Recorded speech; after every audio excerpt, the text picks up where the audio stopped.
Hey guys, welcome back to Well and Worthy Life podcast. I'm super excited today to have Dr. Felice Gersh on the podcast today. She is a board certified in both OBGYN and integrative medicine, expert in menopause. You know, I love that. PCOS, hormones, fasting, and the unique needs of women. Oh my goodness. She's just written and she has a new book, Menopause, 50 Things You Need to Know, What to Expect During the 3 Stages of Menopause. You must buy this. She also has another bestseller, PCOS, SOS. So Dr. Felice Gersh, thank you so much for joining me today on the podcast. Well, it's my pleasure. And as we were discussing before we came on together, we have a joint mission to help women who universally must go through this transition into menopause to have high quality lives through what could be half of their lives. It's so true. And, you know, I just did a blog post recently on how to be grateful for things that maybe aren't necessarily things that you would think to be grateful for. But the fact is that we are all, if we live long enough, we're going to go through menopause, right? It's unavoidable. You may, eat a lot of vegetables, exercise, do your yoga, and delay it by a year, but you're not gonna be able to avoid it. It's impossible. Yes, exactly. So let's start off with this thing that I have so many clients that come to me worried about this hormone therapy. So where did we go so wrong on this hormone therapy? It's such a sad tale that really can have a happy ending if we just wake up and see the science. So back in the decades ago, it turned out that there were observational studies that showed that hormone replacement, and they didn't have the same hormone therapy that we have today, but even when they gave the horse urine derived estrogens that are called equine conjugated estrogens, even when they gave those, that women seemed to do better in a whole host of ways. They felt better, they had fewer cardiovascular events. So there was a lot of observational data. So well-meaning people, they designed a study that was going to first show that giving this type of hormone to women who already had cardiovascular disease would help them to prevent future events like heart attacks and strokes. And so they gave the hormones to those women, and they were older women already with cardiovascular disease. And they found, in the first year in particular, they had an increase in cardiovascular events. But that didn't dissuade them from thinking twice about, well, what were they using? What was going on? They created a different study that would be now designed to look at proactive use of these hormones to see if it would be better for prevention for women who were supposedly healthy and hadn't already established cardiovascular disease. And that was the big NIH-funded Women's Health Initiative, known as the WHI. And that study used a combination in the vast majority of the women who had not yet had a hysterectomy. They used a combination of this conjugated equine estrogen. So this is derived from pregnant horses' urine, combined with a I call it pretend progesterone, called MPA, medroxyprogesterone acetate. And this chemical is actually an endocrine disruptor for progesterone. It does bind to the receptors for progesterone in the uterine lining and has a very powerful effect, even more powerful than actual progesterone that is made by the humans, by the ovaries, would have on the lining of the uterus. But unfortunately, when you go into other organs like the breast, the arteries, the brain, the heart, it had a negative effect because that's what endocrine disruptors do. They can have different effects on different organs depending on how it affects the receptors or other ways, production, distribution, elimination. So this chemical turned out to be harmful. And the conjugated equine estrogens taken orally turned out that they increased the risk of blood clots 400%. because they wanted to do this study on women who had heart disease, but they wanted to say, but they didn't have any symptoms of menopause, because otherwise they would figure out, hey, I'm in the group that's getting the real hormones rather than the placebo group, because I no longer have night sweats or hot flashes. So they had to use predominantly women who were older. The average age was 63. And so they were long after their menopause began, or they used women, a small percent, like 10% or less of the women were under 60, like between 50 and 60. But once again, these women may have gone through menopause still 10 years earlier. So the problem was the population they studied. And it turned out, well, they actually didn't find this huge population of women in their 60s and 70s who were impeccably healthy. So when you really looked at the people they were studying, they were a lot like the group that were studied in the previous study that was called the HERS study, where the women actually weren't very healthy. Many of them were obese. Many of them actually had high blood pressure, and they had, very high lipids. They simply hadn't yet had an obvious heart attack or stroke, but they were not like really healthy women. They were not. So the bottom line is that group had a similar outcome to the first group, but it was really relatively mild, but they did have a little higher incidence of, when they actually reevaluated the data, of stroke and breast cancer. It was very small, but it was a little higher incidence, and they stopped the study after just over 5 years in the group that were on this drug, this combination of the conjugated equine estrogens and the medroxyprogesterone acetate.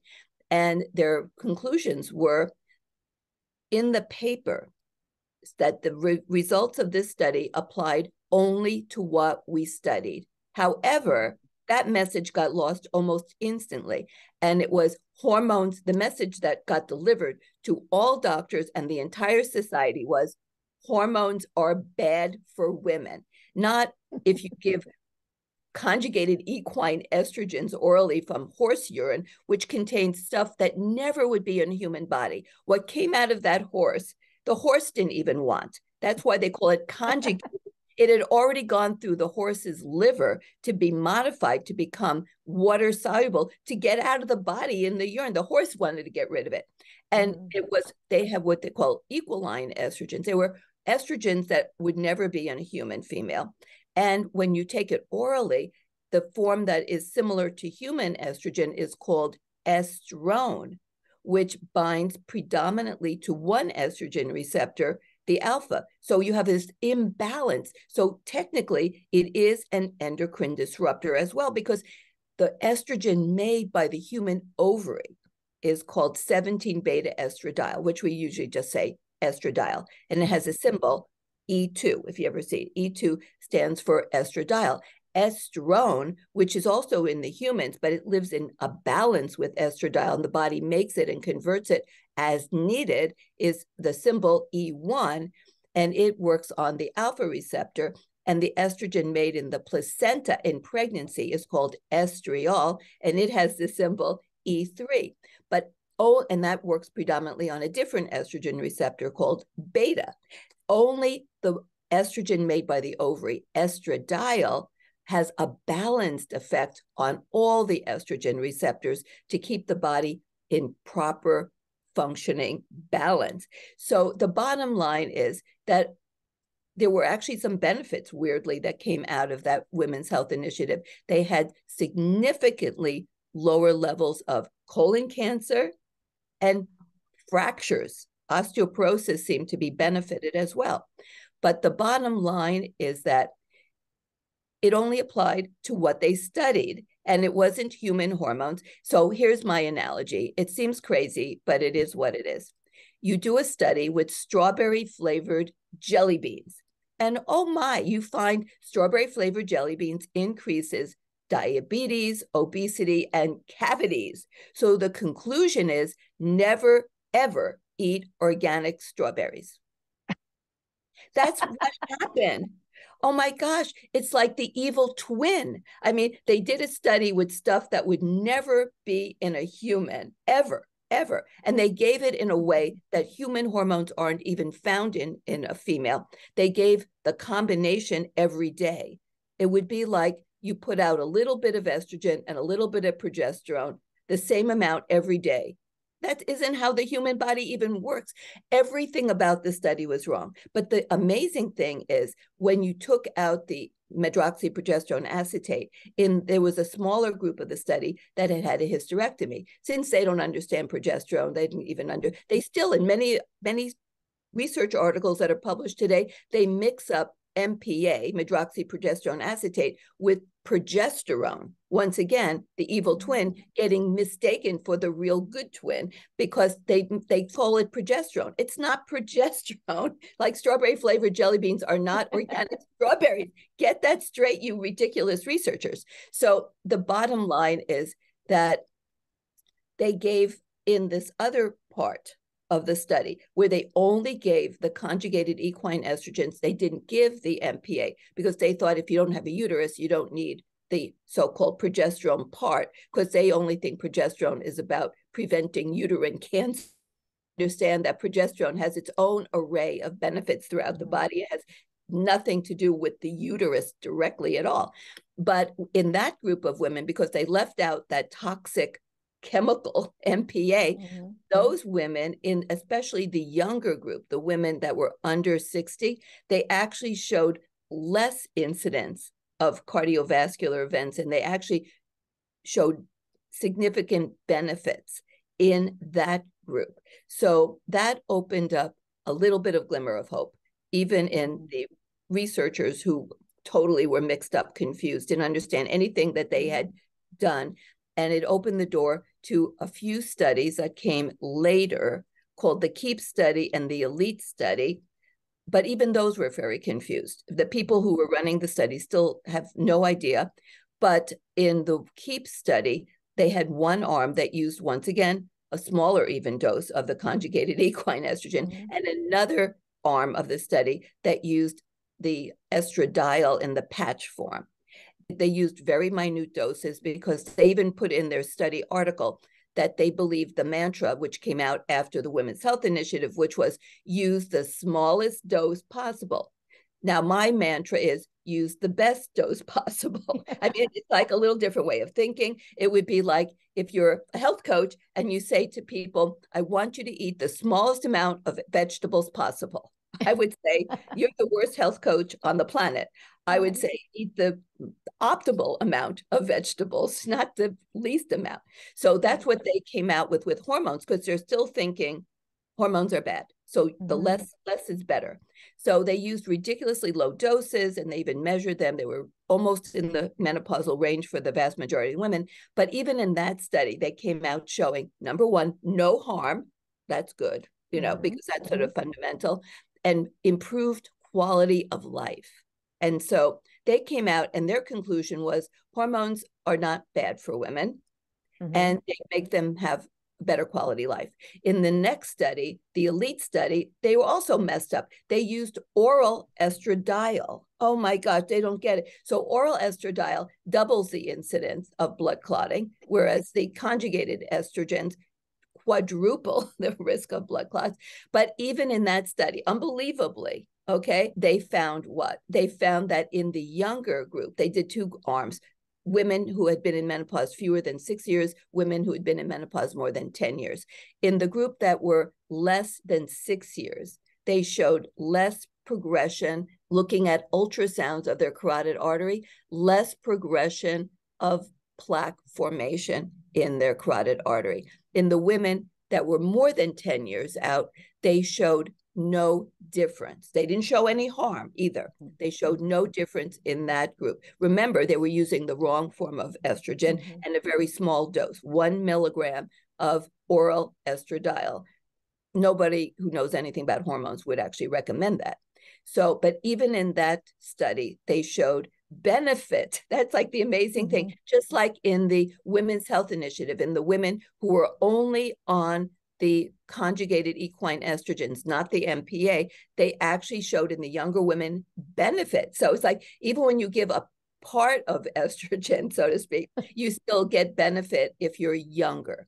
But because of the problem with increasing in blood clotting, if you give it to older women, you're not going to get that benefit. But so basically, we have no data. I mean, this is reality in terms of human studies. We have no data for women who are more than 10 years out, but we actually have some data, hooray, for using estrogen, even the wrong type, for women who are within 6 years of menopause. And they expanded it to say, well, within 10 years.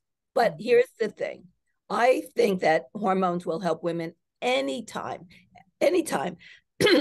However, how the body works. If you are further out in menopause, you're not going to get the same degree of prevention as if you do it early on, because you can't like reverse end stage disease. Like my forte is working early on, like a health coach. You're going to do better with people who are entering menopause. That doesn't mean that you should not work with women who are 20 years out. I will still do everything to help them. But, like in everything, the earlier you get on it, the better the outcome. And because we don't know how to reverse end stage disease, but we can always do better. And this idea that hormones can't work or they're actually harmful if you've been out in menopause longer, it doesn't make any sense. It may take longer to work because your receptors are like equivalent of rusty, like if receptors do change and they become less functional if nothing useful is in them, or worse yet, if like in the form of estrogen, endocrine disruptors, xenoestrogens get into the receptors. But how do I know this? How do I know that you could give estrogen at any point and still get some benefit? Because of the vagina, okay? They recommend, universally, like the North American Menopause Society, they recommend estrogen in the vagina, in a tablet, a cream, there's different forms. At any stage, they really, they're proactive in terms of recommending it for what has been, we used to call it vaginal atrophy. Yeah. That's like, do not use that. That sounds awful. Do not use that. So now what do you have to say? Okay, the proper expression is genitourinary syndrome of the menopause. Okay, don't forget that, right? And so, because it does involve the bladder too. But you can give the vagina estrogen at any age, 80, 90, 70, you name it. And guess what happens? It improves. Now, you're going to change a 7-year-old vagina to be like a 20-year-old vagina. Okay, no, that's the thing. Okay, if you started using that estrogen when you were 48 or 50, 52, yes, it would be better. But still, I always say, don't let, best be the enemy of better. So you can't be 20 again. Okay, so you could be like a 7-year-old with a 55-year-old vagina. That's better. Okay, let's go for better, right? So if you could improve vaginal health at any point with estrogen, why would I think that only the vagina has receptors that can wake up? That doesn't make any sense. By the way, there was data back in the late 1990s and early 2000s, before all the, the hoopla with the Women's Health Initiative, which ended in 2002. So we've just now, coming to the end of a whole 20 years out. They did studies. Estrogen was really popular, it was like trendy at that point. And they did studies in the dermatology world where they used topical estradiol because it was available. It was actually available, but they didn't do the studies with estradiol because it took forever to create that study. And when they started the idea of it, it took like 10 years from the beginning thinking of doing that Women's Health Initiative until it actually began. So 10 years earlier, what was being used was the conjugated estrogens with the MPA. But by the time the Women's Health Initiative study actually was ongoing, they already had bioidentical estrogens available. They just didn't use them, okay? Because it wasn't part of the initial plan, but they had them available, and they were doing studies with topical estradiol cream on skin. And this was in older postmenopausal women. What did they find? They could see reduction of wrinkles by putting it on the skin in 2 weeks. So if the skin can be rejuvenated, why can't everything? Because like your bones and your arteries, your brain, you know. So actually the reality is I think that they can, but do I have really good studies in humans? I have science, I have sort of, you know, thinking processes. Right. Why would the skin and the vagina be the only organs that can be rejuvenated later in life? It doesn't make any sense. The body isn't designed that way. And they also were doing a lot of research back, 20 years ago or so on wound healing. And they found that if you applied estradiol to wounds, they would heal faster because estrogen in the form of estradiol is about life. So that's what I always like to tell people. They call it a sex hormone.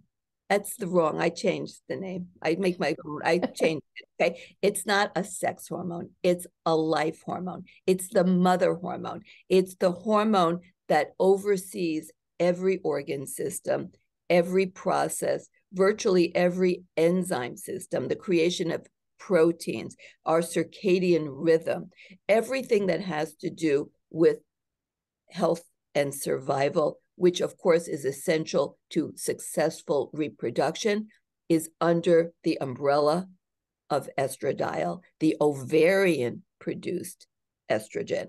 And if you think about it, the prime directive of life is the creation of new life in every organ species, every animal species, every organism out there. So the bottom line is that only humans are an animal species on planet Earth that tries to control reproductive destiny.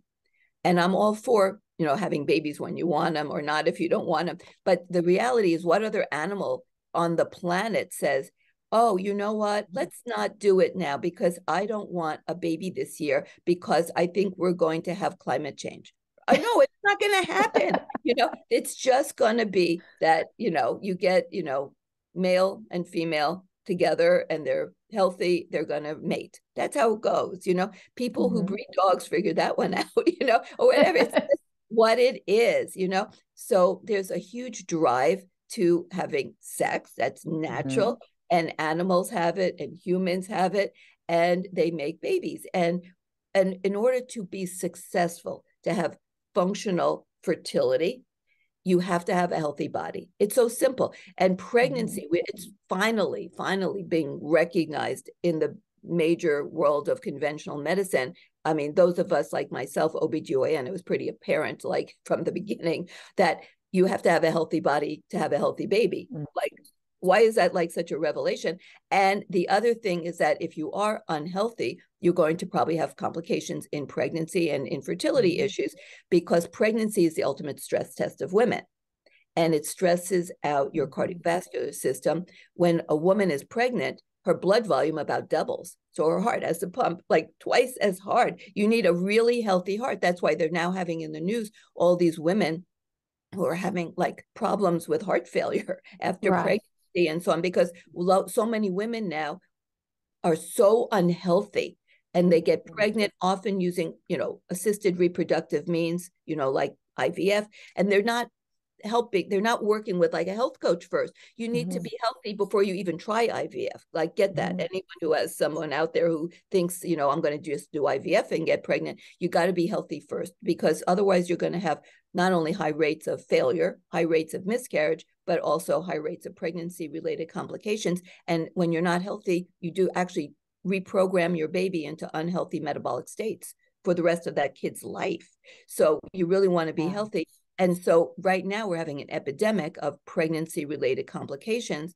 And so anyway, estrogen is about maintaining the health of every organ system for the purpose of successful reproduction. Now, this comes back to us when we go into menopause, because once you accept that estrogen is the hormone of life, that when you lose it, because your ovaries are now aged out of that and they no longer can make estrogen, you don't only lose the ability to be fertile and have babies, you lose the ability to properly regulate every organ system in your body. Now, it's not like you have no estrogen, but you have, even when your ovaries make zero, because you do make estrogen in organs on site from the precursors, which are androgens, which come from your adrenal gland and still from your ovaries. The ovaries can always make testosterone, and all estradiol is derived from testosterone. So you make it on site. That's how men have estrogen. They have a lot of estrogen in their bodies. They don't even know it. And it's really critical. It's critical that men have plenty of estrogen, but it comes from their testosterone, predominantly, some from their adrenal androgens, but they don't circulate. They're not in the blood. So if you measure the blood levels, they're not high in men, but in the organs themselves, like men's brains during the reproductive years make 6 to 8 times as much estradiol as women's brains. But that's okay because women get it from their ovaries. It gets into the brain. But what happens, after menopause, the ovaries aren't making estrogen. There's very low levels of testosterone in women compared to men. And the brain isn't really designed in women to make a lot of estradiol. So estradiol in the brain is really low compared to during the reproductive years. And that has an effect, all of, controlling appetite, controlling the autonomic nervous system, controlling what? How about temperature, thermoregulation? Night sweats, hot flashes, that's coming from in the brain, in the hypothalamus. And, then it can also lead to cognitive problems, mood problems. There's a whole host of things. Low libido.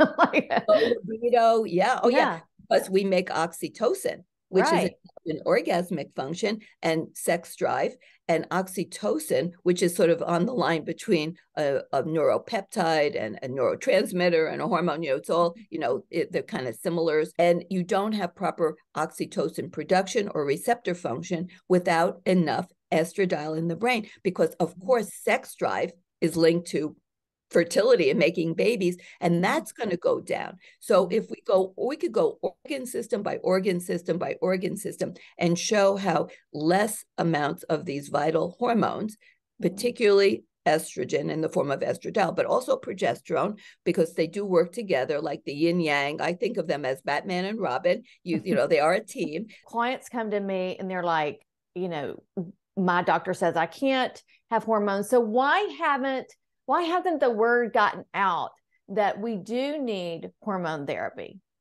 So this is my theory, because the data is clear. The data is clear that in science, we have, how do I know what I know? No, I didn't, to be realistic, I didn't do the research myself. I labeled myself a synthesizer. So I read all the basic science research. I read across all different fields of medicine, and also veterinary medicine, because I see the link between the whole animal world, right? So I look at everything. And I put it together. So that's why I call myself a synthesizer. So let's be realistic. If I know it, anyone could know it if you just do the same reading that I do through, like you are a detective through PubMed and Google Scholar, and you read all the articles and you collate everything together.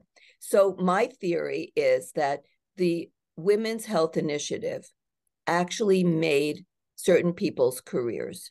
They put so much time and effort into that study that they were not going to backtrack. This is sad, but I've seen this in other academics, that's who they all are, where they made their name doing something that actually turned out to be wrong. It was proven wrong, but they don't want to let go of it, because then it's sort of like you're saying my entire career was useless and I actually hurt people. My conclusions were so bad and so wrong that I actually led to harm done to thousands and millions of women, potentially millions of women over these years. So they won't do it. So they will not just say, you know what, everything that happened was wrong. We came up with the right conclusions, but it was applied incorrectly. The conclusions said these results apply to what was studied, but then it was all lost and it was all hormones are bad, instead of what we studied was bad. And they just wouldn't let go. In addition, see, it wasn't just the initial Women's Health Initiative. This study had many other branches or arms that went on and on and on. I cannot tell you how many additional papers and sort of like they call them ancillary studies, came out of the Women's Health Initiative that were continually being published over the last 20 years. I mean, on and on and on. So these people made a fortune. They made their reputations. They became well known around the world for this study and all the ancillary studies that came off of it. So to say everything was wrong, the conclusions were wrong, the way it was, that would be negating their careers and their reputations. So they won't do it. And, it's almost, I hate this, I'm not a conspiracist at all, but it's almost like the other academics are too polite, or they have their own little dynasties to protect in their own little sense of, self-importance, that they don't want to call a spade a spade. They don't want to badmouth another fellow academic because somebody might come and badmouth them. So it's almost, it's like this sounds terrible, like a conspiracy of silence that they simply won't come out and say. Now, that said, I'm working with a couple of academics who are also practitioners in the world of cardiology. And I've come, to know others. So, there's this little group of us who are out there publishing articles, going over the science and saying exactly what I'm saying right now. Hormones are about life. Hormones are about overall health. Hormones are not put in our bodies to hurt us. When they're human hormones, they always are beneficial. They always will be, not just to the vagina, but to the heart, to the arteries, to the brain, that this is really nonsense. But it's even when I write articles to be published along with others who are very, respected academics and researchers themselves, that we have to tiptoe a lot too, because you don't want to, you don't want to insult or whatever, the previous people, So, oh my gosh, you just have to be so diplomatic, to like say, well, new data, like this was old data, but you have to new data or new revelations or new reworkings of the data or, whatever, anything so that you're not actually bad mouthing the previous, all those other people who came out and, have been harming, in my opinion, harming women by, perpetuating this false idea that hormones harm women instead of, hormones maintain everything in the body. And estrogen in the form of estradiol, progesterone are hormones. I always use analogies. So say you had a crazy alien. They came down to Earth, and every time a woman hit the age of 50, had a ray gun, and they would sneak in your bedroom in the middle of the night, and they would ray gun your thyroid gland, and they would vaporize it. So now you have no thyroid hormone. It's invisible. You can't see it. There's no scar. But suddenly, every woman, when she hit 50, her thyroid gland vaporized. Would anybody say to that woman, well, goodness, this must be natural, they don't know that these invisible aliens are coming, like at age 50, every woman's thyroid gland just disappears. It's like really strange, but, they wouldn't say, well, obviously this is now just a common event. All women lose their thyroid gland at age 50. So you know what we'll do? We'll give you Prozac. We'll tell you, okay, you know what? If you don't like Prozac, we'll give you gabapentin. I mean, it's like, okay, or we'll say, tough it out, go see a psychiatrist, or, or the other well-meaning people will say, the holistic ones say, okay, well, you don't have any more thyroid hormone. Why don't you go and do yoga? I mean, it's like, I'm not against yoga. I'm not so big on Prozac or, but occasionally we'll use gabapentin. But the bottom line is that yoga is great, but it's not going to give you thyroid hormone, So I love vegetables. And I talk all the time about the virtues of phytoestrogens in vegetables. I say, wow, nature was really nice to give us estrogen-like compounds. They're not estrogens, but they can bind in a very beneficial way to estrogen receptors, and they're from plants, and they're amazing, and they can reduce hot flashes, and they can make you feel better. And I'm all totally for all the things, but I'm still going to say, but it's still not the same as having your hormones back. Now, when we give hormones, which I do on a regular basis, but I don't force them on anybody. If people don't want them, they don't have to have them, But if they want them, I have to tell people, you know what? I'm giving you hormones. I'm not giving you a new set of 21-year-old ovaries. It's not the same. Not the same. I'm not preventing you from aging. I'm not preventing you from having anything happen. I am lowering your risk of those things happening or happening sooner than later. So they've even shown, like, for example, if you take a young woman, like late teens, and you give her a great diet and exercise, and she has really good hormones, regular cycles, guess what? You can build better bone. I know your audience probably knows all this. They can build better bone. And by building even 1% better bone, 1%, you can delay the onset of osteoporosis by 13 years later in life, just 1% better bone. And so that's why it drives me crazy, all the, another story, hormonal contraceptives given to young teens and women in their early 20s. These are the peak bone growing years. And those are not hormones, those are endocrine disruptors. They do their job very well, which is they're designed to not have you have functioning ovaries. And, so we need functioning ovaries to be optimally healthy.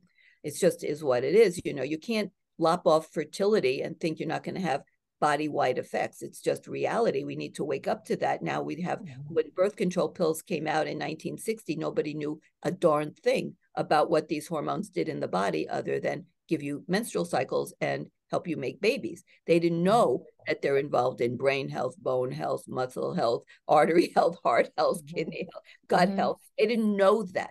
So you can't blame people for not knowing. What you can blame people is for not using the information when it becomes apparent.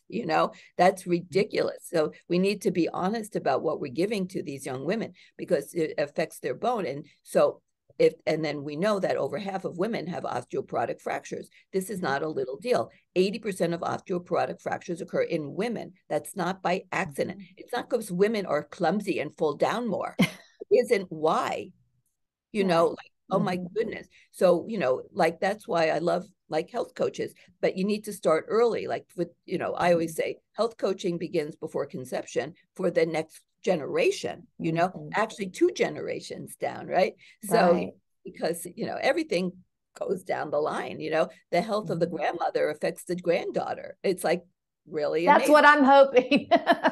Although I will have to say it took me a long time before I understood what health really was. I was honestly, that's my biggest thing, and that's why I want people to know, when I was in my 20s and 30s, I just did things. I mean, I know who didn't. I mean, who thought? I mean, who even thought, oh, I'm going to be 50 and things are going to change up, life. I never thought like that. Let me ask you this. So when you're in perimenopause, do you recommend getting on hormones, and what type of hormones?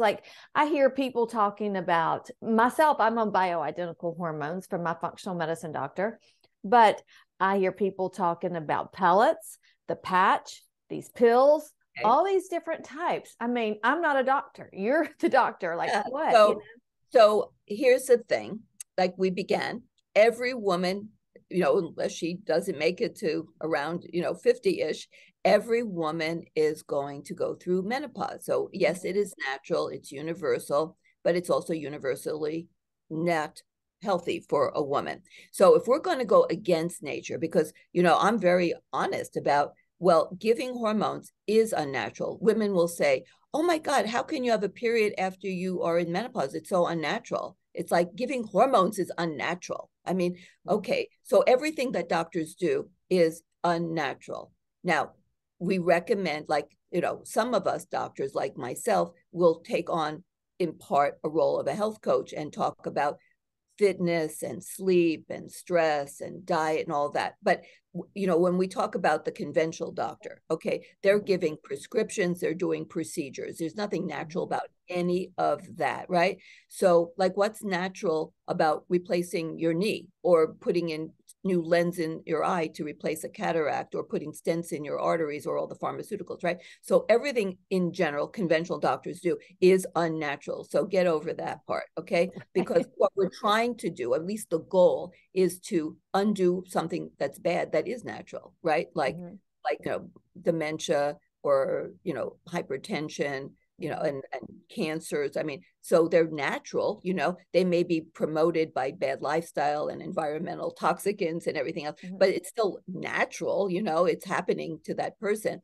So, and even if you have the most amazing environment and diet and everything, people are going to age and stuff is going to happen. So we're trying to change the natural course of things to make them better. So that's the role of a doctor. Okay. So here's the thing. Yes, having a period after menopause is unnatural. Giving hormones to a woman who's in menopause is unnatural. And I don't care one whit, because my goal is to maintain the health at every decade, to be as close to the health of a 25-year-old as I can. Am I going to succeed in terms of, no, I'm not going to make people 25, but I want that, you have to have a goal. So my goal is to have women be as healthy as they were when they were 25. And, to be as functional, as strong, as witty and funny and adorable and sexually active, and have good sex drive and sex function and all that. So in order to get even close to that, I have to give hormones. So what do I want to do? I want to give hormones to resemble the hormones that a 25-year-old would have. And that's not a pellet, okay? Because you have to look at, well, how are these pellets delivering the hormones? It's not physiologic. Okay, so if I'm going to go against nature, if I'm going to trick nature into thinking that you're still 25, I've got to at least try to be as close to the environment of a healthy 25-year-old in her body. So I'm going to give hormones to be somewhat like that. Now, so what does that mean? It means I want to give estradiol, the estrogen that made by the ovaries, to give it transdermally. Because when you give it orally, even if it's estradiol, if you give it orally, it gets transformed in the liver into estrone that only works on the alpha receptor. And that is not good, because you need the balanced effect on all the estrogen receptors, which requires estradiol.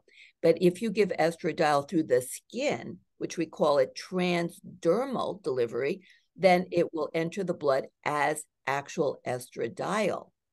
So here's where the problem comes in. We didn't have skin put on our bodies by nature to deliver hormones. So the skin is actually a barrier. It's kind of amazing that we can get hormones through our skin, but sometimes it doesn't work very well for some women. You can't know for any woman how well she's going to absorb the hormones through her skin. The patch, for example, was patented not because it has estradiol. You can't patent a bioidentical hormone, okay? You can't patent vitamin C. You can't patent a natural something, okay? That's why pharmaceuticals are always going to take something natural, change it so they can get a patent on it, where the natural thing was really the better thing. But you can't patent something that's natural in nature. You can't patent estradiol, but you can patent the delivery system. And that's what the patch was designed. It has like a matrix system to deliver the hormone through the skin. That took a lot of research, because the skin is a barrier, and getting the hormones through the skin is not as easy as people might think. Okay. So, but even then, when you give the patch, and now they're generic, so they're not even as reliable, you don't know. Even when they gave the patch in the branded version, you don't know for any one woman how much is going to get in. And when I looked at the original studies, which is what I do, the original studies that got the drug patented, the levels were all over the place. It looked like a scattergram, like they just went like this. They were for the same dose of patch, there were levels all over the place. And then they draw a line through the middle. So the bottom line is you have to measure. The conventional medical world doesn't measure hormone levels in women. I do, because I mean, like when you give drugs, like for certain things, you measure levels, like lithium levels, or, certain drugs, you don't measure levels, but maybe we should be doing more measuring of levels. But certainly for hormones, because we can't count on consistency and absorption. So we do want to measure levels of estradiol in the blood. Then, and because you never know, like for the same dose of estrogen patch, different women will get different levels. And sometimes that's where we have to use our ingenuity to come up with different forms to get it in through the skin for different women to make sure they actually get therapeutic levels. But the goal is to get the estrogen in the form of estradiol through the skin and then into the bloodstream. So it circulates around the body, just like the ovary would deliver the estradiol into the bloodstream. And then it would be circulating throughout the body to every organ system where it would have these amazing beneficial effects. And so we want to give it in a physiologic dosing. So we have to, when we measure the levels, we want to get a level that's going to be sort of like the average kind of level through the menstrual cycle. And someday, if we can get the research going, we can get some data on giving hormones to actually have rhythm to them, to mimic a menstrual cycle. Because the menstrual cycle, the estrogen levels are not static. They're not like this. Right. That's what we're doing when we're giving hormone therapy in menopausal women. It's like this. It starts low, it goes up, it spikes just before ovulation, then it dips, then it comes back up, and then it's like this, and then it comes down again if you're not pregnant.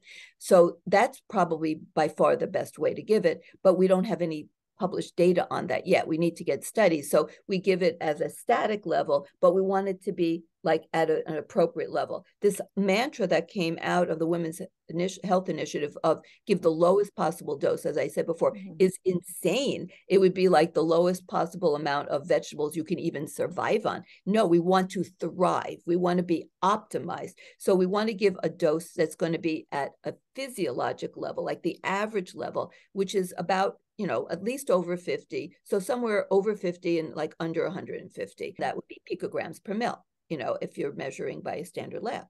And then, so we want to measure that. And, you can get a few different measurements and see, kind of how it's averaging out. And so I usually give either the commercial gels. There's a couple of brands out there, estrogel, divigel, but I have to make sure I check the levels because it has to get in. Or the patches, and they come in 5 different doses. I rarely use the very smallest ones, but sometimes if someone comes to me and they've been out in menopause for many years, I'll start with the lowest just to get their bodies sort of adjusted and the receptors kind of warmed up, like the warm up, and then work my way up, that type of thing. And sometimes I do compounded, because the compounded estradiol is the same as the estradiol in the commercial products, and they're made by factories. They're not made by the compounding pharmacy. The compounding pharmacy doesn't go and get like there's a hormone apple tree, and they squeeze the apple. Out comes the hormone. No, where do the hormones that the compounding pharmacies use? They're coming from a factory, from a big pharmaceutical company who makes it. The difference with a compounding pharmacy is that they put it into the delivery system. Usually it's a cream, but it could be other forms. But, sometimes they'll put it in an oil. I mean, so they can put it into anything. I don't like troches. I don't like in the mouth because that's really a form of oral. Okay, so I don't do that. But, so compounding pharmacies gives you the ability to concentrate, to give different doses, and then to apply it to different sites. Say maybe, for example, some women just don't absorb through their skin, but if we put it in a concentrated form around the opening of the vagina, where it's very thin skin, we can get it in. Okay, so you have to experiment, so to speak. That's where biohacking comes in. So it's not a one size fits all at all. The commercial products, especially the patch, is usually covered by insurance, and you can of course go ahead and use the bioidentical that are produced, in terms of the delivery system. They don't actually produce the hormones, by the compounding pharmacies, and that works out, very well as well. But that's why it's so individualized, and you have to have a doctor who knows all this stuff so that they can actually work with you. Every patient becomes a very unique study subject to work with. And then the progesterone is typically given as micronized oral progesterone, which is not going to be exactly the same as having the progesterone coming from the ovary, because it does get modified, but not in a very bad way, like the way the estrogen gets modified when it's orally. And so it still has a lot of the benefits. The problem with estrogen, well, just like comparable with estrogen, with progesterone creams, is that it's poorly absorbed through the skin, and you have to use somewhat massive doses to get it through the skin, but it will go through the skin.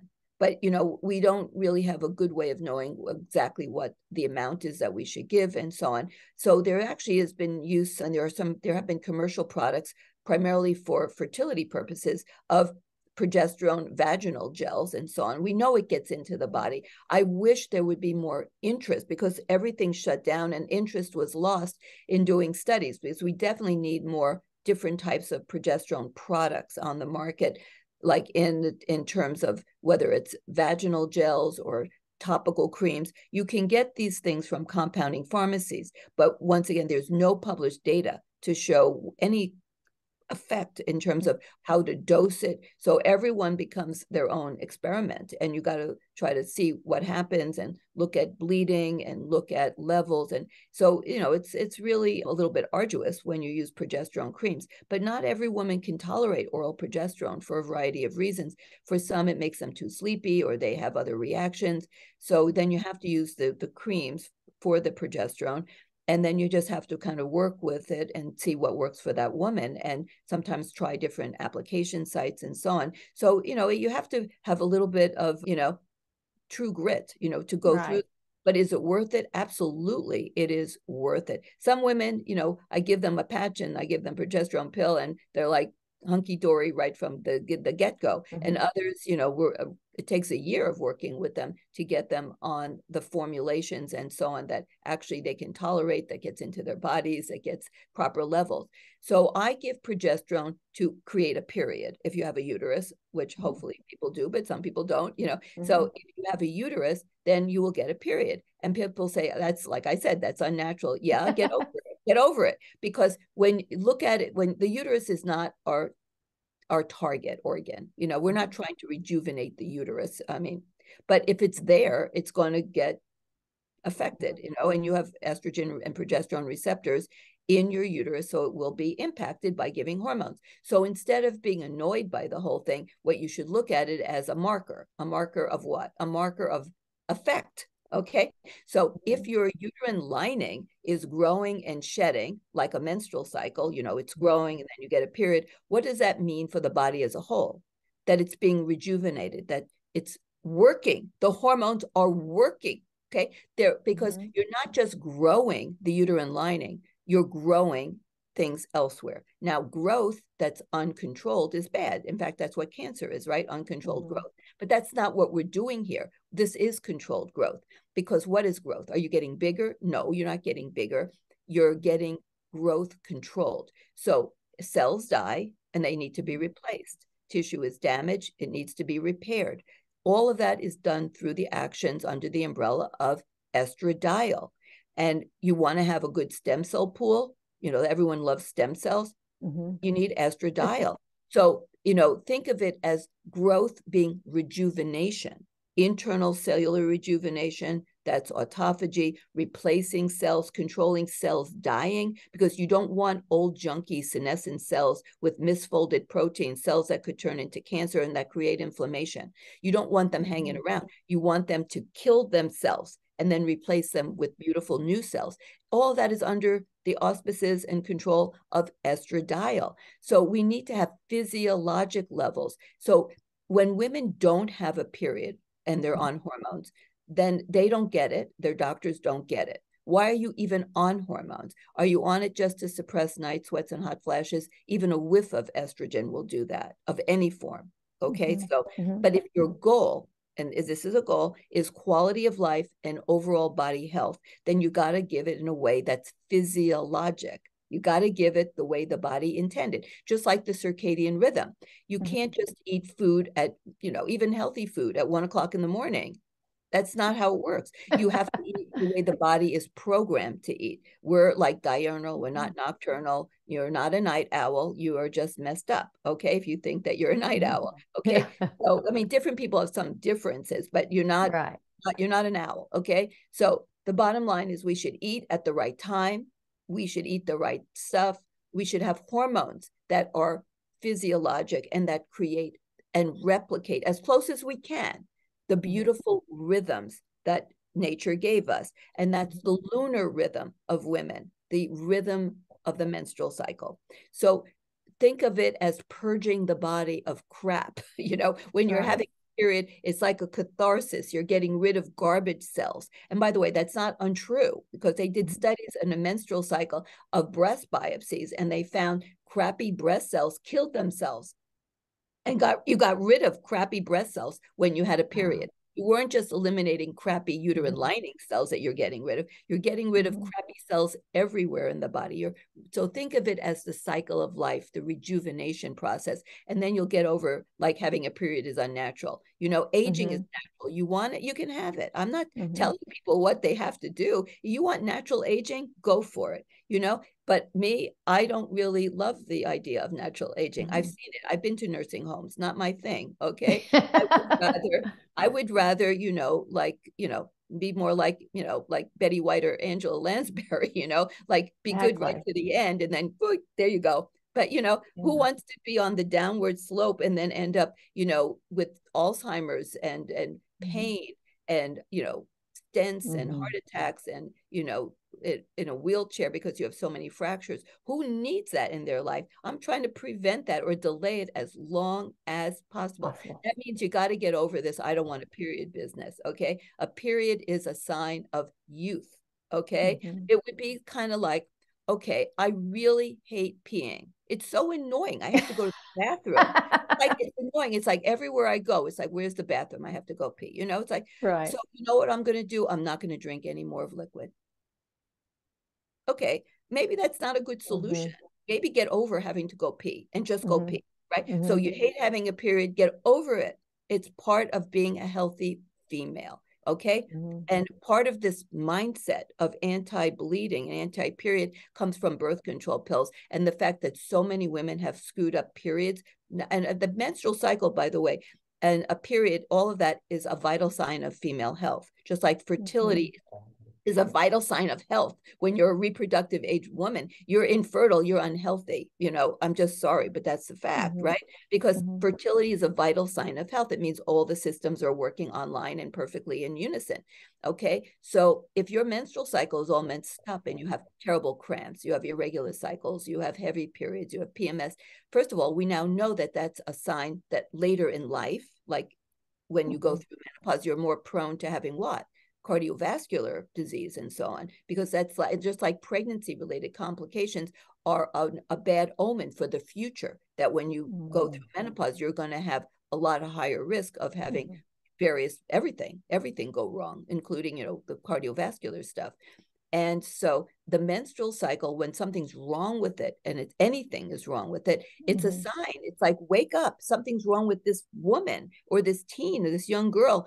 And the solution is find out what the problem is and fix it and get a healthy menstrual cycle and a healthy girl, not cover it up, smoke and mirrors with birth control pills, because that is like kicking the can down the road. You're not fixing the underlying problem. It's like taking a wall full of mold and putting pretty wallpaper on it. You're not fixing the mold in the wall. You're actually going to have more trouble later on because of that. So, recognize that having regular rhythmic cycles and bleeding is a sign of health. And we want to recreate that, even though it's phony baloney, because we're giving hormones and so on. But the bleeding is real and the health is real. Only the fact that we're giving it is. So I'm trying to understand. Okay, so because I do take oral progesterone and I take bioidentical. I have a bioidentical cream that's compounded. So you're saying that I really should be having a period if it's really working? That's correct. Unless you have no uterus, you should have a period. I have a uterus. Yeah. So the idea that you give, so many doctors don't understand. I mean, it's like they really try hard, but they don't understand that a period is a sign of health. So what they do is they do everything to sort of negate the benefits of the estrogen. So how do you negate the benefits of the estrogen when you give hormones to a menopausal woman? Well, you give a very small dose, you give a suboptimal dose, so you're not going to grow the uterine lining. You're not going to grow anything. Okay. So you're going to have suboptimal benefit. And then you give progesterone every day. Well, progesterone and estrogen have a dynamic interplay. Estradiol during the menstrual cycle upregulates its own receptors, testosterone, thyroid receptors, and progesterone receptors. Progesterone during the luteal phase, the second half, it actually downregulates estrogen receptors. So there's this sort of yin-yang thing between the two. Now, if you give progesterone all the time, you're always down-regulating your estrogen receptors so that they don't work well. You are always, and if you give a very small amount of estrogen, of course, you're going to have less effect on growth and rejuvenation. So the goal of giving hormones and not having a period in a woman who has a uterus is you give a suboptimal amount of estrogen and then you give continuous progesterone so that you're doing everything possible not to have an estrogen have an effect in the body. This is ridiculous. I'm just being honest here. Yeah. If your goal is to be optimally healthy, you can't do that. That's the idea. That's the mindset of birth control pills. Well, you don't have to have a period when you go on birth control pills. Well, that's also unnatural. I mean, what are you taking it? What's your goal? What's your end game here? If your end game is you want to be as healthy as possible to be similar to a 25-year-old, then you want to have hormones like a 25-year-old. That means you have to have cycles. That means you have to have physiologic levels of hormones. And that's why you need to use daily creams or patches or gels. And you need to use, cyclic progesterone. And you don't use pellets. And the reason you use pellets is because that is totally non-physiologic. When you give a pellet, you get really high levels, super physiologic levels for like the first month or so. Then it comes down. Then you have okay levels. Then you have the next month, you have too low levels. This is not useful. Okay. You don't want to go, that's not the way the human body is designed to work. So is it better than nothing? Yes, I believe. No, we have no data. We have no data, no published data. But do I think that pellets, estradiol pellets, are better than nothing? Absolutely. Do I think it's optimal? Absolutely not. If your goal is to trick nature, and like every cell in your body is a different age. Okay. Like the cells you were born with are not the cells you have today in your body, except maybe some, heart cells and some brain cells. Okay. But all the other cells in your body have changed. Like your bone has a turnover. So you have all new bone cells about every 7 years. The gut, even faster, very fast, you change over your gut cells. So the cells in your body don't like say, okay, say your name is Mary. Okay, Mary, all your cells are 50 years old. So all your cells say, I'm 50 years old. I'm going to act like a menopausal lady. No, the cells in your body don't know how old you are. The cells are simply genetically programmed to do whatever they're genetically programmed to do. If you give the cells of your body what they need, the nutrients, the macronutrients, the micronutrients, and they have the proper array, levels, and rhythms of hormones, you know what your cells will do? Whatever they're genetically programmed to do at any age. Your mitochondria aren't thinking, I'm in a 50-year-old. They don't think that way. They just do what they're programmed to do. So the goal is, if you're going to do like age management medicine for healthy longevity, is to keep everything in the body as optimized as you can, like at the peak optimal time, like in the early 20s, when cells have more of what they need. Of course, nowadays that's not always true because of horrible lifestyles and chemicals and pollution and everything else. Right. But in an optimal situation, that's when you're optimally healthy and optimally fertile.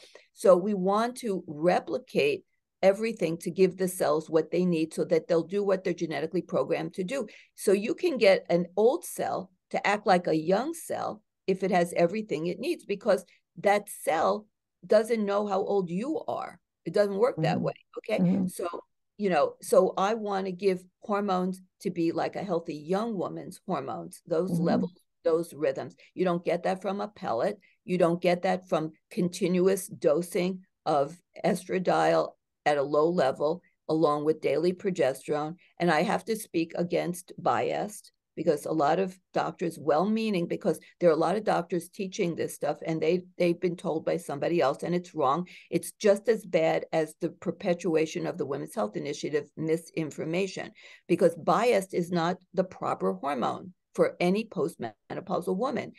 It's this misunderstanding that came from 30 years ago when we didn't know what we know today. And so it was well-meaning at the time that it's predominantly estradiol. Now, estradiol is the dominant estrogen of pregnancy, and it's a very unique thing being pregnant. Pregnancy, you have a very modified immune function. You actually have inflammation. pregnancy is a pro-inflammatory state, but it's a very mixed state. I mean, it actually downregulates the innate immune cells, but you actually have more generalized inflammation. Now, so it's a very complex state of being, and it's designed for the purpose of having a successful pregnancy, because pregnancy, you have to suppress the immune system so it doesn't attack and destroy the alien in you, the little embryo and fetus, right? So you have to suppress that immune system. On the other hand, you want women who are pregnant to rapidly gain weight and put on fat, because remember, in ancient times, food was not exactly plentiful, and you needed to build up that woman so she could breastfeed and nurse.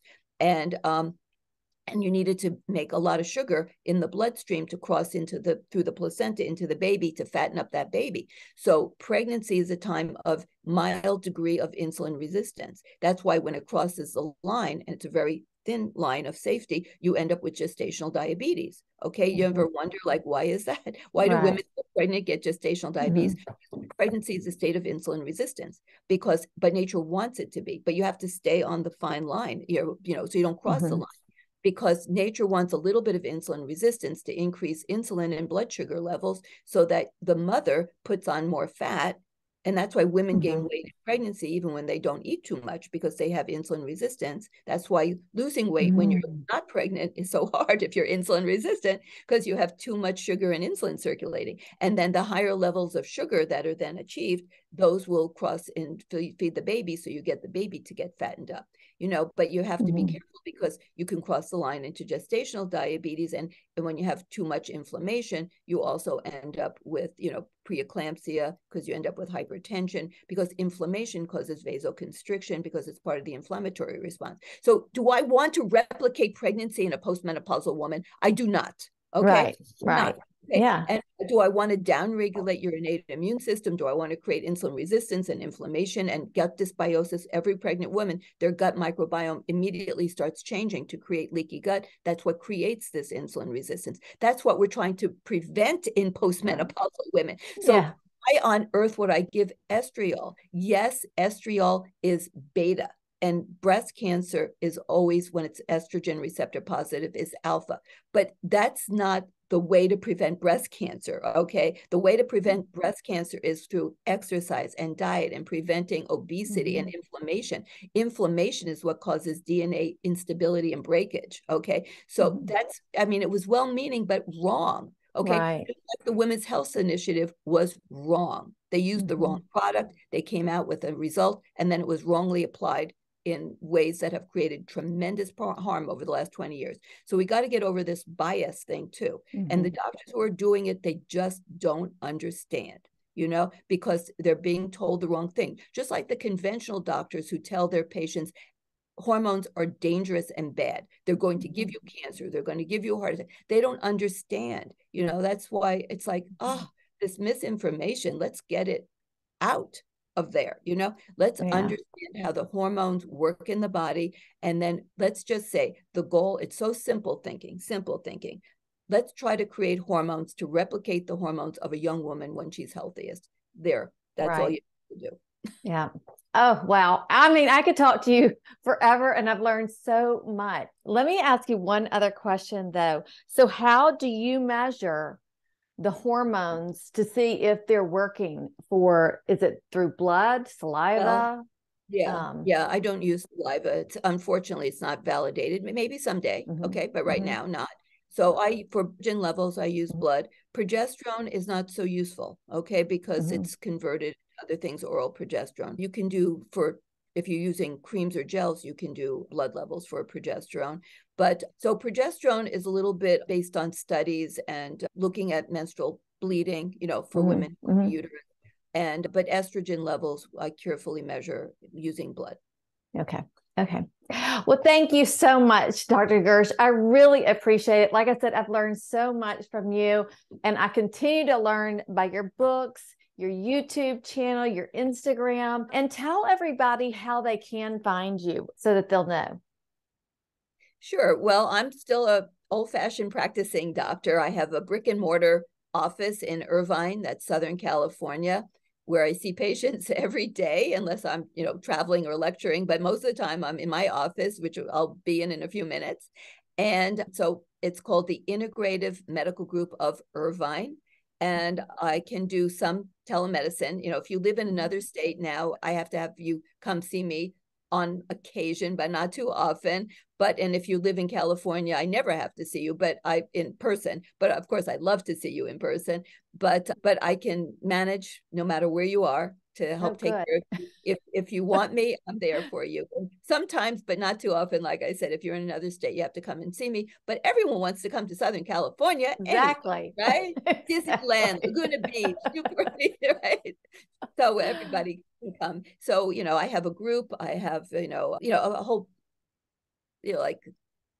like team. I have a That's wonderful awesome. team Yeah. that I'm not like working in isolation. I have a Right. team that supports me and works with me. And, I just try very hard. I do, one-on-one old-fashioned medicine. I, look at each woman uniquely, learn her story, and then work with her, to help her to have the best quality life, because, this is it, we got to make the best of it. And I'm just trying to be a facilitator to get everyone where they want to be. I love that. I wish there were more people like you. So I think I'll be coming to Irvine to see you, because now I'm like, oh, I thought I was doing the things right. But it's funny because my blood work doesn't show that my hormones are very good. And I'm like, what is going on? And I've had other people look at it. So I'm going to be calling you, coming to see you. Great. Sure. Well, thank you again so much. And I really appreciate it. Have a great day. My pleasure. You too.